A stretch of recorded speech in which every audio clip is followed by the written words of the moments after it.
Hi friends, నమస్తే. ఈరోజు వీడియోలో నేను ఎటువంటి పప్పులు వేయకుండానే ఒకసారి అటుకులతో ఇలా దోశలు చేసుకోండి.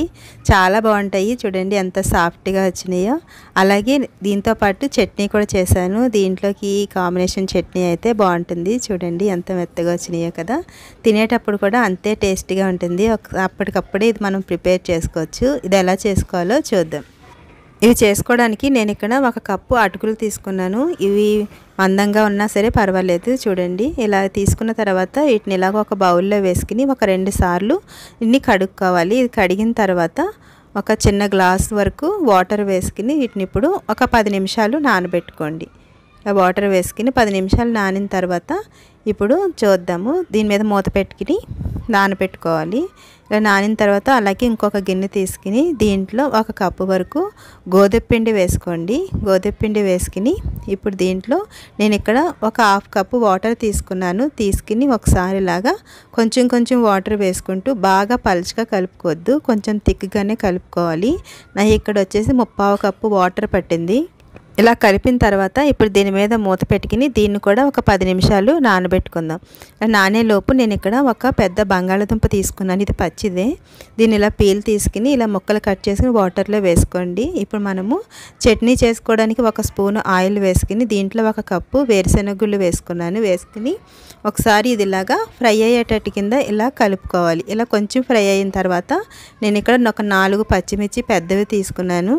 ఇవి వేసుకున్న తర్వాత కొంచెం కొత్తిమీర అలాగే కొంచెం కరివేపాకు కూడా వేసుకోండి.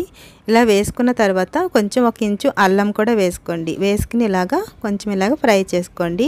ఇలా ఫ్రై అయిన తర్వాత 1 గుప్పెడు వరకు నేను ఇక్కడ ఆనియన్లో సగము చిన్న ముక్కల కింద కట్ చేసుకుని వేసుకున్నాను. ఇవి వేసుకున్న తర్వాత 1 టమాటోను కూడా వేసుకోవాలి. వేసుకుని దీన్ని కూడా కొంచెం మగ్గే వరకు ఇలాగ ఫ్రై చేసుకోవాలి.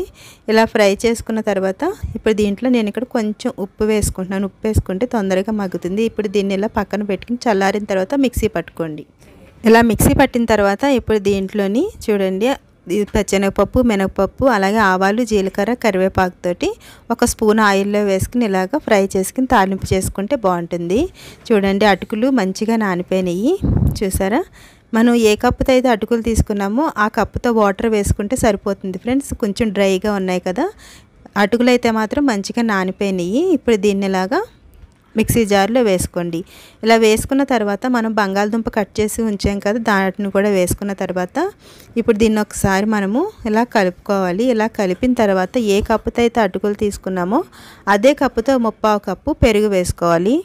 పెరుగు వేసుకున్న తర్వాత ఇలాగా మెత్తగా పేస్ట్ కింద చేసుకోవాలి. చూడండి ఇలా ఉండాలి. బాగా పలచగా అయితే ఉండకూడదు. ఇప్పుడు దీన్ని మనము ఒక గిన్నెలో వేసుకోవాలి. మనం మైదా పిండి కలిపి పెట్టుకున్నాం కదా, దాంట్లో వేసుకోండి. ఇలా వేసుకున్న తర్వాత చేయి పెట్టి మంచిగా కింద నుంచి మైదా పిండి ఇది అన్నీ కలిసేటట్టు కింద ఇలాగా కలుపుకోవాలి. ఇలా కలుపుకోవడం వల్ల మనకి పిండి అనేది తేలిక అవుతుంది. చూడండి ఇలాగా కలపాలి. ఇలా కలిపిన తర్వాత ఇప్పుడు దీంట్లో నేను ఇక్కడ ఒక 3 నిమిషాల వరకు కలుపుకున్నాను. చూడండి ఇలా కలిపిన తర్వాత ఇప్పుడు దీంట్లో తగినంత సాల్టు అలాగే ఒక 1/2 టీ స్పూన్ వరకు బేకింగ్ సోడా వేసుకోండి. నేను ఇక్కడ కొంచెం ఆనియన్స్ అలాగే పచ్చిమిర్చి, కరివేపాకు, కొత్తిమీర ఈ 3 వేసుకున్నాను. మీకు కావాలనుకుంటే అల్లం కూడా వేసుకోవచ్చు. ఒక 1/2 టీ స్పూన్ జీలకర్ర కూడా వేసుకుని ఇదంతా బాగా కలిసేటట్టు కింద కలుపుకోవాలి. చూడండి ఇలా కలిపిన తర్వాత ఇది ఎలా అయింది కదా, ఈ కన్సిస్టెన్సీ ఉంటే సరిపోతుంది. ఇప్పుడు మనము స్టవ్ మీద ఒక మందపాటి ప్యాన్ పెట్టుకోండి. నాన్ స్టిక్ అయితే మంచిగా ఉంటుంది. ఇలా కొంచెం ఆయిల్ అప్లై చేసిన తర్వాత ఇలాగ ఒక 2 గంటల వరకు పిండిని వేసుకోండి. వేసుకుని ఇవి కొంచెం మందంగానే ఉంటాయి ఫ్రెండ్స్, అంత పలచగా అయితే ఉండవు. ఇలా వేసిన తర్వాత ఇప్పుడు దీని మీద మూత పెట్టుకుని దీన్ని ఇలాగా ఫ్రై చేసుకోవాలి. చూడండి మంచిగా ఫ్రై అయింది కదా. ఇప్పుడు దీన్ని ఇప్పుడు ఇలాగా టర్న్ చేసుకుందాము. చూడండి మంచి కలర్ అనేది వచ్చింది. ఇలాగా 2 వైపులా ఒకసారి ఇలా కాల్చిన తర్వాత ఇప్పుడు దీన్ని మనము తీసేసుకుని అలాగే ఉన్న పిండంతా కూడా ఇలాగే చిన్న పల్చగా దోశల కింద వేసుకోవచ్చు. చూసారు కదా ఫ్రెండ్స్, ఫస్ట్ టైం నా వీడియోలు చూస్తున్నట్లయితే ప్లీజ్ సబ్స్క్రైబ్ చేసుకోండి. అలాగే మీకు నా వీడియో నచ్చినట్లయితే ప్లీజ్ లైక్ చేయడం మాత్రం మర్చిపోవద్దు. అలాగే మీరు ట్రై చేసినట్లయితే కామెంట్ చేయండి friends. Okay friends, thanks for watching.